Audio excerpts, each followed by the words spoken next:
G'day guys, here today we've got a 1999 NL Pajero that we're going to be doing the rear brakes on. Now this car's actually done a bit over 370,000. It's had a new motor put in it when it was at about 220,000, and I actually did the engine swap on it back in a little while ago. So the engine swap was done probably about maybe 4 years ago. We used a 380 motor, so we managed to find at the wreckers a 380 motor that back then had 60,000 k's on it. We bolted it in. As you can see though, these brakes quite Pete Murray'd. This car spent a bit of time up in the Northern Territory on a bit of a trip. From what I am led to believe, there's quite a bit of salt up there, so in a lot of the river crossings that it went through, or creek crossings, a lot of the rotors are quite rusted out, and there was no opportunity to wash them out with fresh water afterwards, so just had to go. These are the original rotors, but as you can see, they are stuffed. So today we're going to be swapping them over. So we're going to start today. We've got 2 bolts here. One of them is here, and then there's another one a bit further down here. They're a 17mm, so I've got myself a 17mm spanner, and we're going to undo them. This might be a little bit difficult to do one-handed, but we'll give it a go.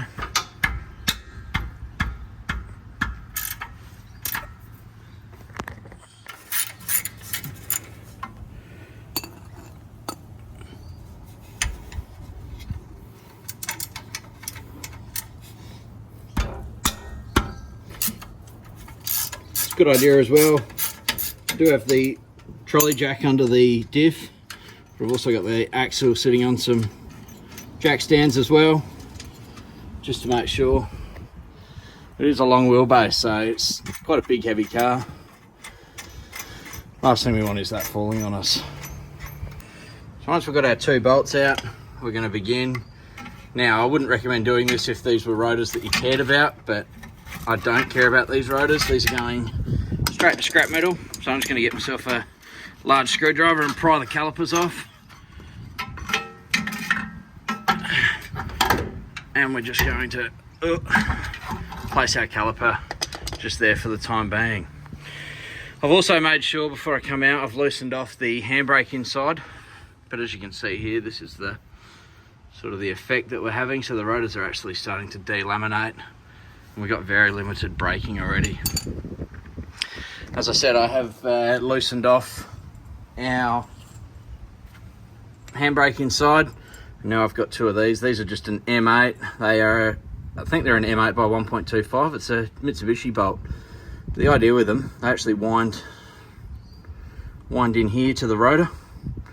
They will be a little bit difficult to get started.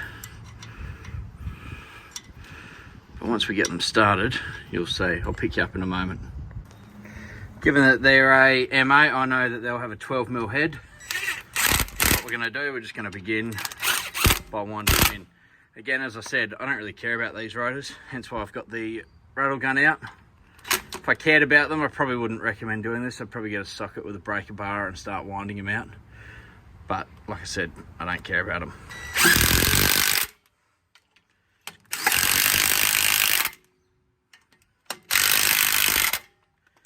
Now we're still quite tight, so I'm just going to grab myself a hammer here.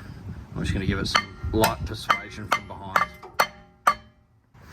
And there we go, we've got that rotor off, and you can see we've got our brand new one here. It's not genuine, it is a Repco branded rotor, but I've used these before in other installs, and they're more than capable for the application of this car. While I'm in here, I'll also inspect the handbrake shoes. There's still plenty of wear on them. And they're all in pretty good nick. I'll now grab our new rotor, set that up on the hub, push that on. Now I managed to get this here sitting on pretty close, but if you do struggle, you can just grab yourself a wheel nut or a couple of wheel nuts, and you can just wind them in. Make sure you do them on the opposite though. That'll help pull the rotor in so that it pulls in nice and square against that hub face. I ended up winding mine on just then.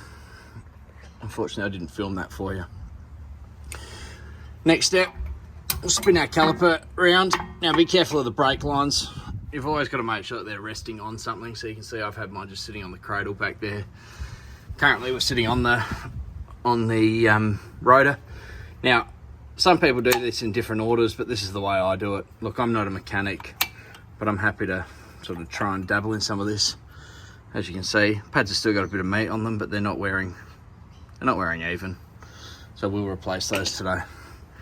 For this next step, I always push these out. And I'll explain why in a moment. Up here we've got these two slides. Now these get a rubber grease or some sort of synthetic brake grease in them. Now you could undo them now, but I like to fit the actual bracket and the caliper back to the car first and then separate them. It also helps when you do it this way because then you've got the opportunity to line the pads up, which I'll show you shortly. So to fit them, we come back down here, we grab our 17mm, and these are going to go in here from behind. Again, probably a little bit difficult to do one-handed. I might need to put the camera down.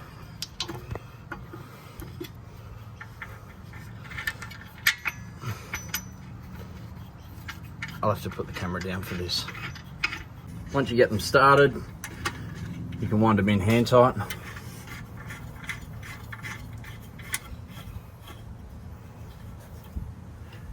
And then you can come back and you can grab your 17mm spanner, sit them back on top, and you can start ratcheting them back down. Spin it round.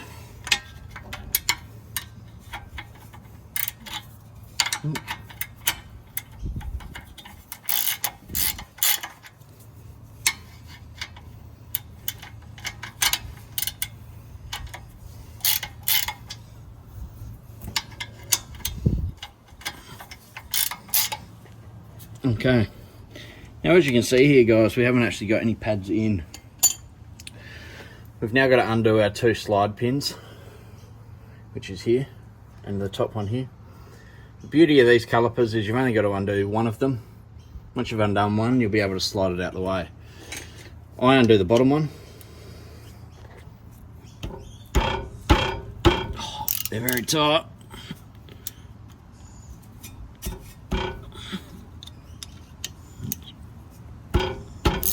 There we go.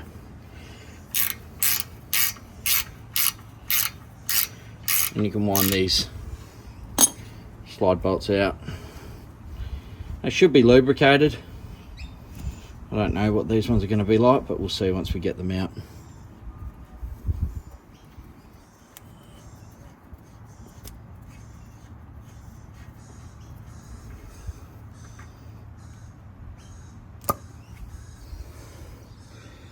Quite dry. The rubber stopper or the rubber ends just pulled out, but we'll lubricate these up, clean them up, get them ready to go again. And once you've, as I mentioned earlier, once you've undone your bottom one, you can actually lift up your caliper. Now if your top slides or your bottom slide was all good, you could just lift it up, wind the piston in, and away you go. But given how the bottom slide looked, I'm not going to take the risk. So we're going to pry back this dust seal, and then we're just going to wiggle out the caliper. And as you can see, that's not in great shape. But we'll clean them up and then we'll put some lubricant on it. My preference is this Bendix Ceramasil. It can be purchased, it's not too expensive. I've bought this now and I've done about 8 or 9 cars with it. You don't use very much. Places like Burson, Repco, or reputable car shops sell it. Now before we go crazy here with lubing it up, we actually want to grab an old pad. There is special tools that you can purchase for this, but I've never bothered. I've just used an old clamp. An old brake pad with a G-clamp. The way this will work, we're going to sit this on here.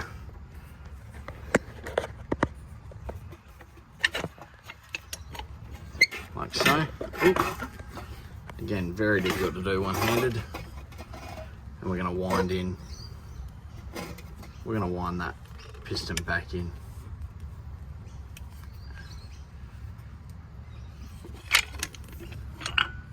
And away we go. You'll now see that piston sitting in. That piston needs to be wound back in, because if you don't, it won't slide over the top of your brand new brake pads that you've put in. The next thing that we need to do is just with our ceramic seal, is just put a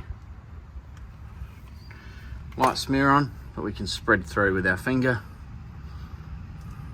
just to lubricate that. If you're lucky, you can actually do your other one while it's here. I haven't got enough on my finger though now. We've now got our new brake pads. This one here is the outer that I've got. So that sits in here, just like so, and that'll press in, lining it up and pressing that in. We'll grab our inside one. We've got a wear indicator on them, and we want to replicate the fitment of this in the back end, in the back of it, like so. Now that we're happy with that, we can grab our freshly lubed up slide pin, slide it back in, and you'll get a little bit of smear that you can clean up, and then we slide that back in over the top. Very important when you do this here, you got to make sure that your dust seal is sitting in the right position so that you can put your bottom pin back in. Now that we've got the bottom one lubed up, we can insert that and wind that in. Once you get a couple of threads started on it, you can grab your spanner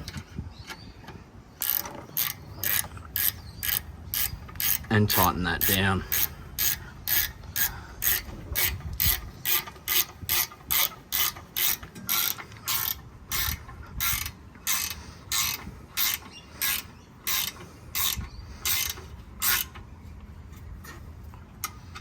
Check the top one while we're here, but we haven't undone that, so that should be fine.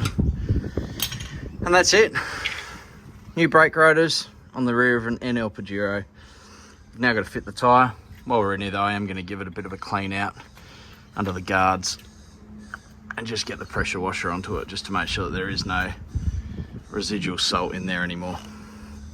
Beautiful. Thanks for watching.